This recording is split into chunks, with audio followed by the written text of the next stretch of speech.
ഞാൻ KSU കൊടി പിടിച്ച് വളർന്നു വന്നിട്ടുള്ള ഒരാളാണ്. നിങ്ങളുടെ എല്ലാവരുടെയും കൺമുന്നിലൂടെ തന്നെയാണ് ഞാൻ പൊതുപ്രവർത്തനം നടത്തിയത്. ഞാൻ ഇവിടെ ക്രാഷ് ലാൻഡ് ചെയ്തിട്ടുള്ള ഒരാളല്ല, പെട്ടെന്നൊരു സുപ്രഭാതത്തിലൂടെ ക്രാഷ് ലാൻഡ് ചെയ്തിട്ടുള്ള ഒരാളല്ല. ഞാൻ 2002 മുതൽ ഇപ്പം ഏതാണ്ട് 24 വർഷത്തോളമായിട്ട് KSU പ്രവർത്തനം തൊട്ട് തുടങ്ങി പൊതുപ്രവർത്തനം നടത്തുന്ന ഒരാളാണ്. അപ്പോൾ അർഹിക്കുന്ന ആളുകൾക്കും അർഹിക്കുന്ന കാര്യങ്ങൾക്ക് മറുപടി പറയാൻ ഉദ്ദേശിക്കുന്നുള്ളൂ. ഈ പറയുന്ന പ്രചരണങ്ങൾ അത് എന്നെ സംബന്ധിച്ച് നടത്തുന്നവരുടെ ഉദ്ദേശം എന്താണെന്ന് കേരളത്തിലെ പൊതുസമൂഹവും തിരിച്ചറിയും. ഞാൻ ഈ പത്രസമ്മേളനത്തിൽ തുടക്കത്തിൽ പറഞ്ഞൊരു കാര്യം, UDF ജയിക്കാൻ പോകുന്നത് ഏതെങ്കിലും ഒരു ജാതിയുടെ പേരിലോ ഒരു മതത്തിന്റെ പേരിലോ ഏതെങ്കിലും കമ്പാർട്ട്മെന്റുകളുടെ പേരിലോ ആയിരിക്കില്ല. കേരളം ഒന്നടങ്കം പിന്തുണക്കുന്നതിന്റെ പേരിലായിരിക്കും ഐക്യജനാധിപത്യ മുന്നണിയുടെ ഗവൺമെന്റ് വരാൻ പോകുന്നത്. അതിന്റെ തിളക്കം കുറക്കാനോ ആ ജനങ്ങളുടെ പിന്തുണയെ വേറെ ഏതെങ്കിലും തരത്തിലുള്ള വിഭാഗീയ ട്രെൻഡുകളിലേക്ക് ഒതുക്കാനോ ശ്രമിക്കുന്നവർ, അവരാണ് യഥാർത്ഥത്തിൽ ഈ പറയുന്ന വിഭാഗീയതയുടെ വക്താക്കൾ.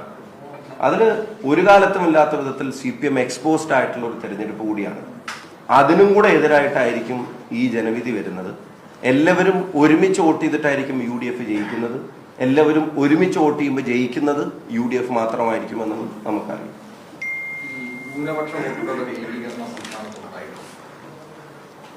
അത് ഞാൻ നേരത്തെ സൂചിപ്പിച്ചത്, എല്ലാ വോട്ടുകളുടെയും ജനങ്ങളുടെ ഏകീകരണം സംസ്ഥാനത്ത് ഉണ്ടായിട്ടുണ്ട്. ന്യൂനപക്ഷ ഭൂരിപക്ഷ വ്യത്യാസമില്ലാതെ വോട്ടർമാർക്കിടയിലെ ജനങ്ങളുടെ ഏകീകരണം ഈ തെരഞ്ഞെടുപ്പിൽ ഉണ്ടായിട്ടുണ്ട്. അത് നിങ്ങൾക്ക് എല്ലാ ജില്ലയും പരിശോധിക്കുമ്പോൾ, റിസൾട്ട് പരിശോധിക്കുമ്പോൾ മനസ്സിലാവും. എല്ലാ ജില്ലകളിലും എല്ലാ വിഭാഗങ്ങളിലും പൊതുസമൂഹത്തിന്റെ വിവിധ മേഖലകളിൽ നിൽക്കുന്ന എല്ലാവരെയും അവരുടെ ആസ്പിറേഷൻസിനെ അഡ്രസ് ചെയ്യാൻ UDFന് സാധിച്ചിട്ടുണ്ട്.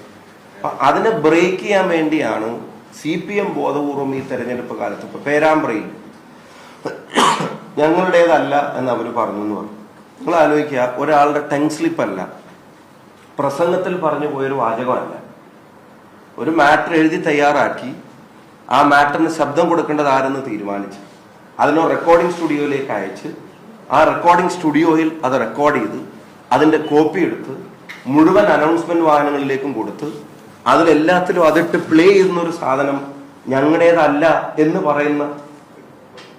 പറയുന്ന ഒരു ആറ്റിറ്റ്യൂഡിനെ ഇനി കേരളത്തിലെ ജനങ്ങൾ അത്ര നിഷ്കളങ്കമായി കാണണം. വടകരയിലെ തെരഞ്ഞെടുപ്പുമായി ബന്ധപ്പെട്ടും സമാനമായ ഇൻസിഡൻസ് ഉണ്ടായിട്ട് അവസാനം കോഴിക്കോട്ടെ മാധ്യമ പ്രവർത്തകർക്കെങ്കിലും അറിയാൻ, അവസാനം പോലീസ് കോടതിയിൽ സമർപ്പിച്ച റിപ്പോർട്ടിൽ അതിന് തെറ്റുകാരായിട്ട് ചൂണ്ടിക്കാണിച്ചത് ആരെ? റിബേഷ് എന്ന് പറയുന്ന DYFI നേതാവിലല്ലേ അന്വേഷണം ചെന്ന് നിന്നത്? CPM എന്തെങ്കിലും റെസ്പോൺസിബിലിറ്റി ഇതുവരെ എടുത്തിട്ടുണ്ടോ? അപ്പൊ തെരഞ്ഞെടുപ്പിന് ഈ കളർ കൊടുക്കാൻ മറ്റ് പല സംസ്ഥാനങ്ങളിലും, നോർത്ത് ഇന്ത്യൻ സംസ്ഥാനങ്ങളിൽ BJP ഇത്തരത്തിലുള്ള ടെർമിനോളജി ഉപയോഗിക്കാറുണ്ട്. ഹിജാബ്, പിന്നെ അത്തരത്തിലുള്ള പദങ്ങൾ, ജിഹാദ്, അത്തരത്തിലുള്ള പദങ്ങൾ ഉപയോഗിക്കാറുണ്ട്. കേരളത്തിലേക്ക് തെരഞ്ഞെടുപ്പ് വന്നപ്പോൾ കാഫറും കൗമും ഒക്കെ CPMന്റെ തെരഞ്ഞെടുപ്പ് പദങ്ങളായി മാറുന്നത് ആ പാർട്ടി ഗൗരവത്തോടെ അതിന്റെ പ്രവർത്തകർ വിലയിരുത്തണം. അതാണോ അവരാഗ്രഹിക്കുന്ന CPM എന്ന് അതിന്റെ പ്രവർത്തകർ അതിന് നേതൃത്വത്തോട് ചോദ്യങ്ങൾ ചോദിക്കാൻ തയ്യാറാവണം. BJP പണമൊഴുക്കിയത് പാലക്കാട് നമ്മൾ കണ്ടു.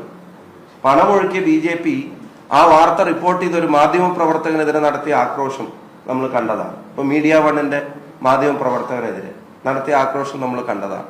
നിങ്ങൾ ആലോചിച്ച് നോക്കാം, മറ്റെല്ലാ മാധ്യമങ്ങളും പറഞ്ഞല്ലോ ആദ്യം നിങ്ങളാണ് ആ വാർത്ത റിപ്പോർട്ട് ചെയ്തത്. ആ BJP ലൈനിൽ കേരളത്തിലെ CPMഉം പ്രതികരിക്കുകയാണ്. വാർത്ത കൊടുത്ത ആളിൽ, ഞാൻ പണം കൊടുത്ത ആളെ ന്യായീകരിക്കുകയും അത് വാർത്ത കൊടുത്ത ആളെ ഭീഷണിപ്പെടുത്തുകയും ചെയ്യുന്ന BJP ശൈലി തെരഞ്ഞെടുപ്പ് പ്രചരണത്തിന് അത്തരം ഡിവിസീവായിട്ടുള്ള കാര്യങ്ങളെ പിന്നെ CPM ഉപയോഗിക്കുകയാണ്.